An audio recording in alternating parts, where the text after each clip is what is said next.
హిందూ పంచాంగం ప్రకారం అక్షయ తృతీయ వైశాఖ మాసం శుక్లపక్షం 3వ రోజున జరుపుకుంటారు.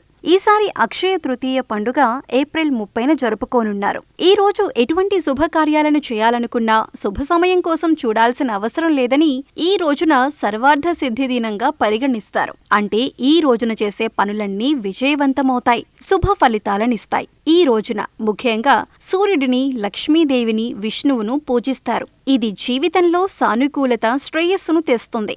ఈసారి అక్షయ తృతీయ రోజున సర్వార్థ సిద్ధియోగం, శోభనయోగం, రవియోగం ఏర్పడనున్నాయి. సర్వార్థ సిద్ధియోగం ఏదైనా పనిని పూర్తి చేయటంలో సహాయపడుతుంది. శోభనయోగం శుభాన్ని సూచిస్తుంది. రవియోగం పనిలో విజయం, శ్రేయస్సును తెస్తుంది. ఈ 3 యోగాల కలయిక అక్షయ తృతీయను అత్యంత ఫలవంతమైందిగా చేస్తుంది.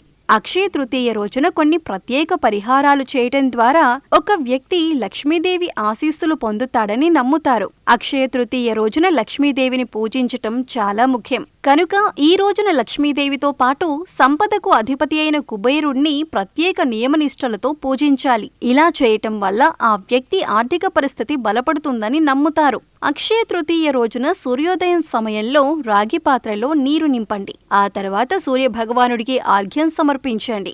ఇలా చేయటం ద్వారా జీవితంలో సానుకూల శక్తి నిలిచి ఉంటుందని, సూర్యుడు జీవితంలో ఏర్పడే సమస్యల నుంచి ఉపశమనమిస్తాడని నమ్మకం.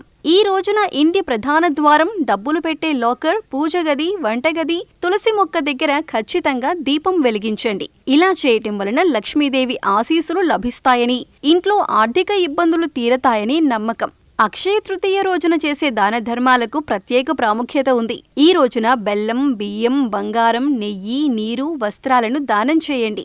ఇది ఇంట్లో ఆనందం, శాంతి, శ్రేయస్సును కాపాడుతుందని నమ్ముతారు.